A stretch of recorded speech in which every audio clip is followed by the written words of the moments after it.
꽤 오래전에 제가 미국 어느 교회 초청을 받아서 이제 집회를 갈 때인데, 대부분 해외 집회 일정이 잡히면 보통 미국 같은 경우나 해외 교회는 집회를 금, 토, 주일 하는 경우들이 많습니다. 그러니까 보통 목요일 날 출국해서 하루 쉬고 금요일 저녁부터 집회를 하는데, 어떻게 일정이 그 교회는 목요일부터 한다고 그래서 가자 이제 공항에 내려서 잠깐 쉬었다가 바로 집회를 하기 때문에 LA만 가는 시간만 해도 여러분 한 10시간 비행기를 이상 타야 되니까, 타면서 하나님 좀 잘 쉬고 가게 해 주십시오 간절히 기도하고 이제 탔는데, 앞에 백인 부부가 비행기 앞 좌석에 앉았어요.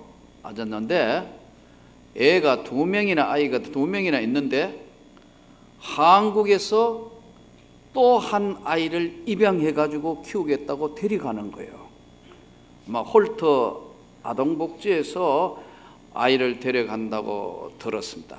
그래서 이 아이를 데려가는데, 비행기가 출발해서 한 30분쯤 지내고 1시간이 채 덜 된 시간부터 아이가 울기 시작합니다. 바늘에 찔린 것처럼 울어요. 그러니까 여러분, 지금부터는 자야 좀 쉬어야 내리자 바로 집회를 하는데 큰일 났네. 아무리 기도를 해도 더 우네요. 큰일 나서, 그래서 하나님 제발 이것 좀 애 좀 잠자면 좋겠는데 막 기도하다가, 아무래도 아기가 계속 우니까 스튜디오스가 쫓아오고, 또 백인 부부가 애가 하늘에 바늘에 찔리듯이 우니까 옆에 사람들한테 다 그 비행기 안에서 미안해하고 이러지도 저러지도 못하는 거예요. 근데 이런 생각이 들어요. 내가 한번 애를 안고 달래볼까. 그래서 오케이, 애를 나한테 한번 줘보라고, 내가 한번 보겠다니까 멋쩍어 하더니 애를 주는데, 내가 안고 그냥 안 우네요. 애가 안 울어. 그래가지고 여러분 2-3시간을 애 봤습니다. 쉬려고 하다가 이거 애기를 보니까, 그러니까 애기하고 나하고 영적으로 뭐가 통하는 게 있어 그런지 어쨌든 애가 울지 않고 잠들었어요. 그러니까 백인 부부가 신기해하는 거죠. 근데 그 백인 부인은 조금 떠듬떠듬 한국말을 하는데, 남자는 한국말 하나도 못해요. 그래서 나보고 뭐 어떻게 가느냐 해서, 내가 지금 미국에 그 예배를 인도하러 가고 내가 한국의 목사다 그랬더니요, 아주 감동 깊게 봐요. 어쨌든 아기가 안 우는 바람에 이건 내려놓도 뭐하고, 전 옆에 앉은 모든 사람, 뒤에 사람 전부들이 다가 나를 애 잘 본다 이러니까 이거 아기를 내려놓을 수가 없어가지고 아주 피곤한 가운데 애를 안고 기도하면서 어르다가 간 적이 있어요. 그래서 시간이 좀 많이 지내고 난 뒤에 제 머릿속에 이런 생각이 들었어요. 아이도 참 영적으로 예민하니까, 이 아이가 한국에 태어난 부모 밑에 태어났는데, 이 아이가 미국이란 낯선 땅으로 입양을 하니까 이 아이가 자기도 모르지만 참 고국을 떠나는 것 때문에 우는 건가? 처음에는 그런 생각도 하고 했는데요, 늦게 제가 깨달은 것이 하나 있어요. 이 아이가 잘 모르지만 이 아이는 익숙한 걸, 아이는 편안하고 익숙한 걸 좋아하거든요. 우리가 애들 지금 밖에서 이렇게 애들 막 아기들 안고 이쪽 저쪽 하고지만, 여러 품에 안겨본 아이는요 이미 마음의 평정을 찾아냅니다. 근데 부모만 떠나면 막 그녀는 불안해하는 거예요. 평안하지 않다는 거죠. 이게요, 자기하고 안 맞다는 거죠. 그래서 왜 그랬을까 생각해 보니까, 아이가 어려도 냄새에 굉장히 민감하다는데, 아이들은 홀터 아동복지에서 한국 사람들의 손에 키웠다가 한국 냄새를 맡고 있다가 갑자기 이제 입양하는 백인 부부의 품에 안기니까 냄새가 나서 그런 건가? 여러분, 우리가 이 외국인들 만나보면, 특히 미국 사람들이나 외국 서양 사람 만나보면 그 서양인들의 몸에서 노릇한 냄새를 맡습니다. 그렇죠? 예, 뭐 안 맡아본 사람은 몰라요, 여러분. 느껴요, 그게요. 그런데 그 사람들, 외국인 서양 사람들은 우리를 보면 우리에게 냄새가 납니다. 마늘 냄새가 나고요, 김치 냄새가 나서 싫어합니다. 예전에 그 리포먼트 데올로지 세미나리 지금 그 학교에서 미국 박사학위 공부할 때, 거기서 한국 목사님들이 모여가지고 김치 한번 먹자고 하도 그래가 학교에서 한번 김치 먹었다가 아주 곤욕을 치른 적이 있습니다. 교수님들이, 미국 백인 교수들이 들어오더니 이래가 나가요. 여러분, 혹시 우리 가운데 김치 냄새 난다고 도망가는 사람 있습니까? 지금 식당에 내려가면 점심 때 김치 딱 먹어야 되는데 냄새가 달아서 그런 것이다. 그걸 늦게 깨달은 거예요. 아이가 냄새에 민감한 거 달라졌을 것이고, 또 하나는 영적으로 아주 편안하지 않았기 때문에 그런 것 같아요. 저는 오늘 여러분들이 구정을 맞이해서 고향으로 돌아가시는 분도 있고 가족과 이것에 예배 드리는 사람이 있는데, 이번 구정은 영적으로 편안한 구정이 되기를 바랍니다. 가족과 함께 예배 드리며 하나님께 영광을 돌리는 놀라운 축복이 여러분에게 일어나기를 축원합니다. 오늘 이 사도행전의 본문은 밀레도 사도 바울의 고별 설교라는 것으로 알려져 있는 본문입니다. 바울은 자기가 이제 인생의 마지막, 하나님의 복음을 전하다가 인생의 마지막이 가까이 오고 있다는 것을 깨닫고 로마까지 가서 분명히 하나님의 복음을 한번 전해야 되겠다는 그런 삶의 목적을 붙들고, 그것이 하나님이 주신 사명인 줄로 알고 그는 하나님 앞에 기도를 했고, 하나님은 나중에 바울을 로마에 그렇게 보내시는 겁니다. 그런데 이제 마지막 떠나기 전에 사랑하던, 가까이 있었던 에베소에 있었던 장로님들, 또 주변에 있는 모든 사랑하던 사람들을 모아놓고 마지막 고별 설교가 이 내용입니다. 바울이 밀레도에서 사람을 에베소로 보내어 교회 장로들을 청하되 오매 그들에게 말하되, 아시아에서 들어온 첫날부터까지 지금까지 내가 항상 여러분 가운데 어떻게 행하였는 줄을 여러분도 아는 바라. 그러면서 유대인과 헬라인들에게 하나님께 대한 회개와 우리 주 예수 그리스도께 대한 믿음을 내가 만나는 모든 사람들에게 증언한 거다. 내 삶은 하나님의 복음을 전하는 것이 나의 사명이었다. 이렇게 말씀하면서, 보라, 이제 나는 성령에 매여, 하나님의 성령에 매여 예루살렘으로 가는데 거기서 무슨 일을 당할지는 알지 못하노라. 내가 어떤 일이 벌어질지 앞날은 알지 못한다. 오직 성령이 각성해서 내게 증언하여 결박과 환난이 나를 기다린다 한다. 내가 영광이 아니고 결박과 환난이 나를 기다린다고 하는데, 바울이 고백하기를, 내가 달려갈 길과 주 예수께 받은 사명 곧 하나님의 은혜의 복음을 증언하는 일을 마치려 하면은 나의 생명조차 조금도 귀한 것으로 여기지 아니하노라. 이 바울이 하나님께 받은 사명은 내 생명을 던져도 조금도 아깝지 않다는 밀레도 고별 설교를 하고 있습니다. 오늘 이 말씀을 통해서 사명이라는 것이 무엇인가? 주 예수께 받은 사명을 내가 전하는 데는 내 생명도 아깝지 않다. 바울의 고백이. 그러면 오늘 이 사명이라는 게 뭐냐? 우리 가끔 당신은 사명이 있는 사람입니다. 사명이라는 것을 한마디로 이야기하면 삶의 목적입니다. 나는 여러분들이 예수 그리스도가 삶의 목적이 되기를 바랍니다. 삶의 목적, 이게 사명이에요. 그러면 우리 모두에게 각자 조금씩 다른 사명이 다 주어졌습니다. 본인이 반드시 해야 될 일, 사명이 뭐냐 하니까요, 찾아보면 본인이 반드시 해야 될 일을 사명이라 이렇게 적어놨어요. 부모는 부모의 사명이 있습니다.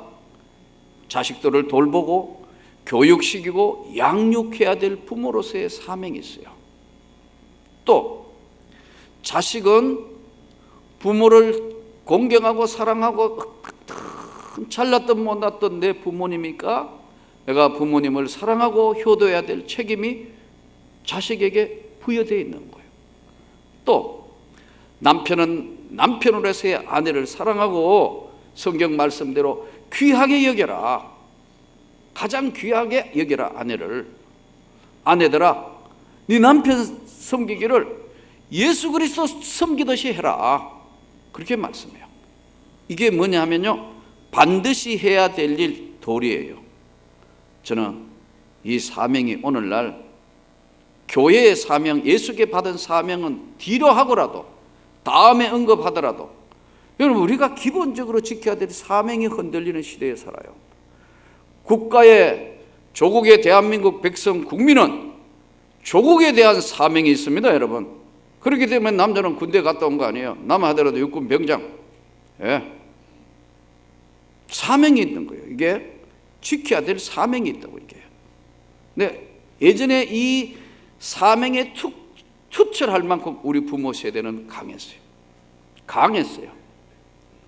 남편이 능력이 없고 남편이 어떡하더라도 자식 보고 살았어요. 예전에 우리 부모들이 그랬잖아요. 시집 보낼 때 너는 그 집에 죽을 때까지 듣기 안 좋지만 그 집 귀신이 되라 그랬다. 귀신은 되지 마시기 바랍니다. 그 집에 기둥이 되라. 그 집에 내가 끝까지 희생하라. 그 말을 그런 표현을 했죠, 예전에.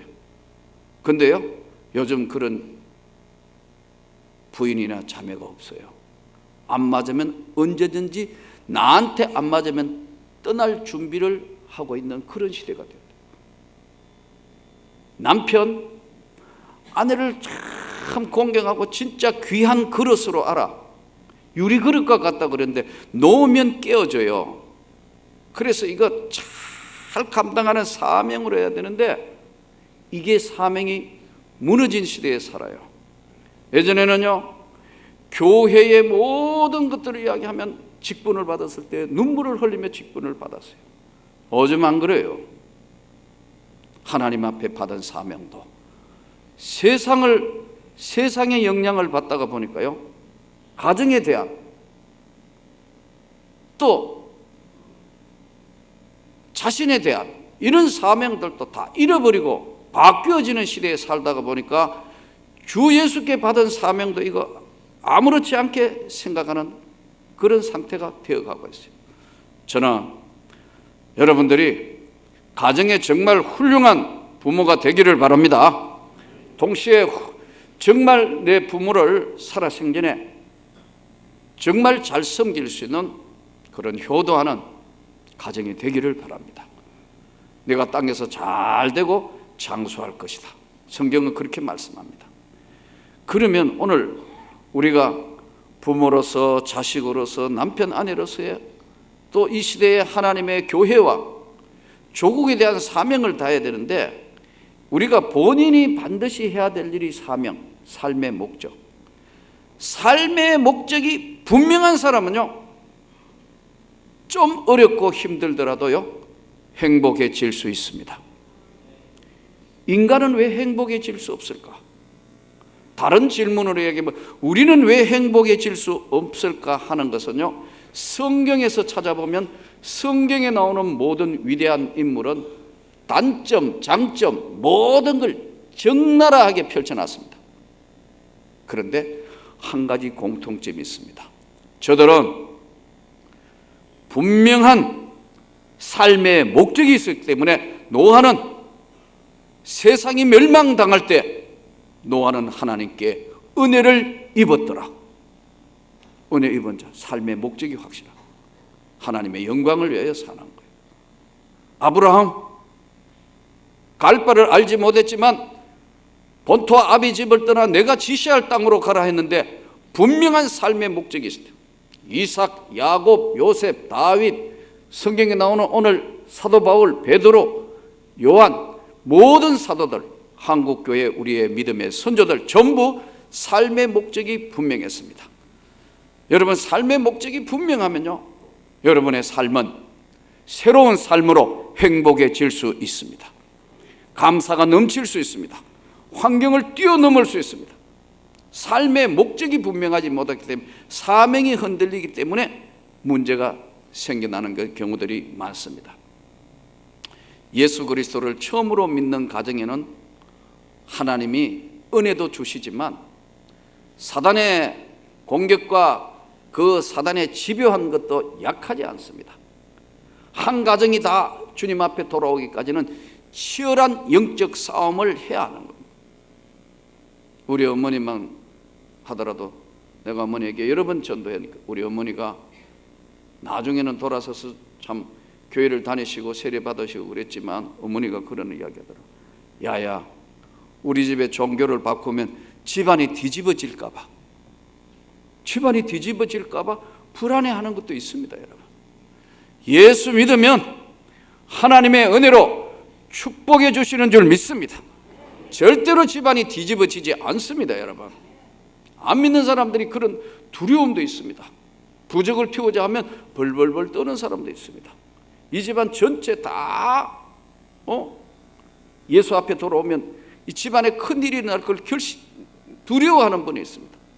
한 번은 금산 지역에 있는 어느 교회 집회를 했는데 다 끝나고 목사님이, 강사 목사님, 오늘 한 군데 꼭 같이 갈 때 있습니다.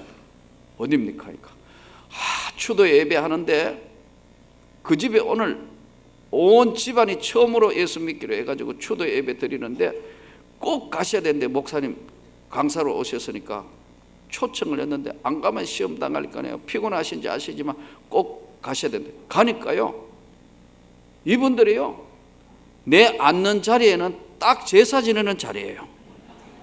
상을 다 차려놨는데 딱 앉으니까 일반 사람 모르는데 어려서 안 믿는 가정에 태어나서 제사 많이 드려봤으니까 딱 생각해 보니까 내가 요 자리에 앉으면 완전 죽은 조상 되는구나. 그런데 이거 상 다 치워놓고 예배 드리자 하지도 못하니까 그 생명 하나를 구하려고 예배를 인도하고 왔는데 목사님들은 기도하라고 예배 인도하면서 가만히 생각해 보니까 이런 생각이 들더라고요. 이분들은 지금 혹시 집안이 뒤집혀질까 봐 그래도 좀 더 목사님이 직접 와가 예배 인도하면 이런 일이 사라질 거로 기대하고 하는구나. 그래서 정말 간절히 기도하고 예배 드리고 온 적이 있어요. 여러분, 오늘 주 예수께 받은 사명, 삶의 목적, 이것이 충만하기를 원합니다. 여러분들이 분명하면, 하나님 앞에 삶이 분명하면 집안이 뒤집어지는 것이 아니고 다 주님 앞에 돌아올 줄을 믿습니다. 근데 여러분들이 신앙생활이 희미하니까 저쪽 안 믿는 쪽에서 볼 때 저 정도쯤이야 내가 얼마든지 끌어와도 될 것 같다 하니까 여러분 타협하면 될 것 같지만 도리어 끌려감으로 가족 보고만은 멀리 가는 겁니다. 그러므로 오늘 이번에 이 구정에는 다 가족들이 한번 주님 앞에 돌아오는 계기가 마련되는 그런 구정이 되기를 주 예수 이름으로 축원합니다. 현대인은 고향과 가족을 떠나 삽니다. 고향과 가족을 떠나 살다가 보니까 우리 영혼 안에는 이렇게 많은 성도들 있지만은 여러분 외로움이 존재합니다. 일일이 내 마음속을 열어놓을 수 없는 가슴 아픈 내 마음의 외로움과 영적 고통이 있다 이거 말이에요. 그래서 이걸 어떻게 해야 되는가? 고향 산천만 가서 쳐다봐도 위로를 받을 수 있는 건 뭐냐면 현대인이 외로움에 노출되어 있기 때문에 그렇습니다. 이 영혼의 외로움을 달래줄 분은 주님밖에 없는 줄 믿습니다. 주님 앞에 받은 은혜를 다시 한번 새롭게 하면 여러분의 삶이 저는 온 가족의 구원으로 놀라운 축복으로 바뀔 것을 기대합니다. 그러기 위해서는요, 여러분, 우리가 좀 바꿔야 될 필요가 있습니다. 감정은 연습으로 훈련한다 했는데 이 감정 연습을 하는 훈련을 참 많이 해야 합니다. 여러분, 잊어버리고 살지만 썩 지내가면서 지금부터 표정 관리한다 생각하지 않고 썩 지내가면서 여러분 얼굴 모습을 한번 거울에 비춰봐요. 우리 한국인은 70%가 찌푸려 삽니다. 왜냐하면 감정 조절 훈련을 받아본 적이 없으니까요. 그런데 평소에 내 마음에 주의 성령과 은혜가 충만하면은, 이게 내 영혼의 기쁨과 은혜가 충만하면은 얼굴에 변화가 온다고요. 뭔 좋은 일이 있는 건 아닌데 내가 막 내 영혼의 기쁨이 있으면요, 이게 나타내지게 되어 있어요. 얼굴 표정이에요. 그래서 저는 여러분들이 이번에 모든 사람들에게 나의 감정에 좀 힘들고 어렵더라도 얼굴 표정을 기쁨으로 하는 그런 삶으로 바뀌어서 이번 계기야말로 온 가족이 변화되는 놀라운 축복이 일어나기를 주 예수 이름으로 축원합니다. 사명은요, 반드시 해야 될 삶의 목적이에요. 어렵고 힘든 시대에 만주벌판을 헤매면서 조국의 독립을 위해서 독립군들 죽고 감옥 가고 큰 고통 가운데도 그 삶의 목적이 있었기 때문에 그 사람들은 행복했거든요. 여러분들이 삶의 목적이 분명하면요, 어떤 어려움과 고난도 넘어갈 수 있고 기쁨으로 바뀔 수 있어요. 영화 라이언 일병 구하기라는 영화가 한동안 많이 보급이 돼서 본 분도 계시겠죠. 2차 대전의 전쟁을 가로지르는 제일 이제 분수령이 노르망디 상륙 작전이었다고 그럽니다. 프랑스에 있는 노르망디 상륙 작전을 해서 이제 그 작전을 통해서 이제 연합군이, 미국과 영국군이 이제 마지막 노르망디라는 상륙 작전을 함으로 2차 대전 전세가 바뀌는데, 오하마라는 해변가 지역으로 미군이 들어오자 독일군의 기관단총과 사격으로 수많은 사람이 죽습니다. 그런데 죽고 하며 드디어 노르망디에 연합군이 상륙을 합니다. 그러므로 이제 전세가 바뀌기 시작하는데, 한참 전세가 막 밀리고 할 때 전통이 날라옵니다. 사령부로부터 라이언이라는 일병을 구하라는 밀러 대위에게 특수 명령이 주어집니다. 이 라이언 일병이 누구냐 하니까 한 가족 아들 4명이 전부 전쟁에 나왔는데 아들 3명이 다 죽었다. 전사했다. 그러니까 전사자 통보를 그 부모에게, 어머니에게 전사자 통보를 해야 되는데, 이 전사자 통보를 한 명도 아니고 3명이 한날 1시에 그 전사자 통보를 받으면 그 부모님이 세상을 어떻게 살겠나? 아들이 3명 다 전쟁에 가 다 죽었다는 소식을 들으면 그 부모가 못 살 것 같다 해서 미국 사령부에서 마지막 남은 아이 1명은 고국으로 돌아가게 하라는 특수 명령이 내린 게, 그게 라이언 일병 구하기 이야기입니다. 그래서 이제 독일 진지로 깊숙하게 대원들을 데리고 들어가가 처음에 찾았던 것은, 라이언은 이름은 같은데 이 라이언이 아니에요. 그래서 물어봅니다.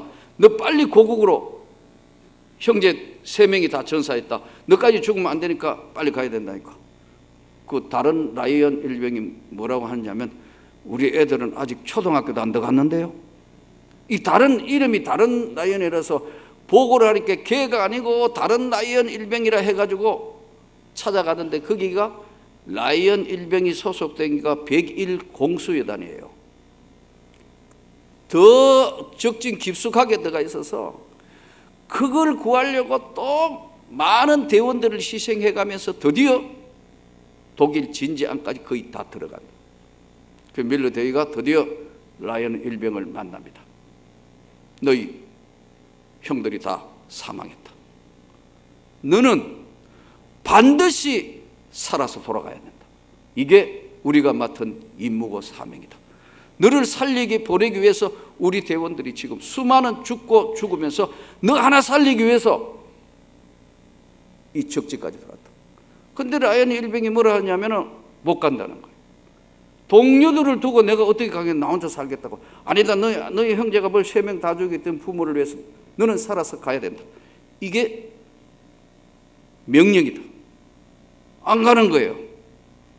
그러자 독일 이 탱크를 몰고 마지막 밀려옵니다.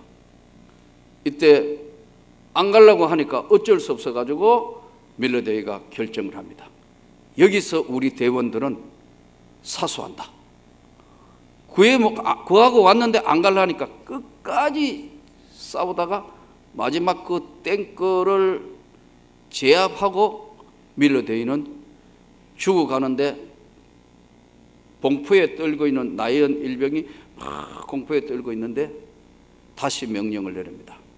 너는 가서 잘 살아야 돼. 그러자 뒤에 연합군들이 돌아서 라이언 일병이 죽지 않고 고국으로 돌아갑니다. 돌아가서 국립묘지에 묻혀있는 밀러 대위에게 해마다 찾아가는데 수많은 시간이 흘러서 머리가 하얀 할아버지가 됐어요. 그 무덤 앞에서 울고 있는 그 라이언이 나 하나를 구하기 위해서 우리 대원들이 다 죽었다. 나 하나 구하기 위해서 여기 다 죽어버렸다. 그러면서 아내에게 여보, 나 잘 살고 있는 건 맞아? 그랬더니 그 아내가 여보, 잘 살고 있잖아. 여러분, 오늘 우리 주님이 우리 구하기 위하여 십자가에 다 던져서 은혜를 주신 거예요. 이게 사명입니다.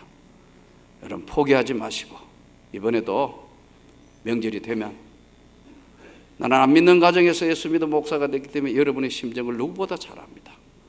끝까지 포기하지 마시고 기도해서 온 가정에 주님의 귀한 구원의 사명의 축복이 크게 내려지는 귀한 구정 되기를 주 예수 이름으로 축원합니다.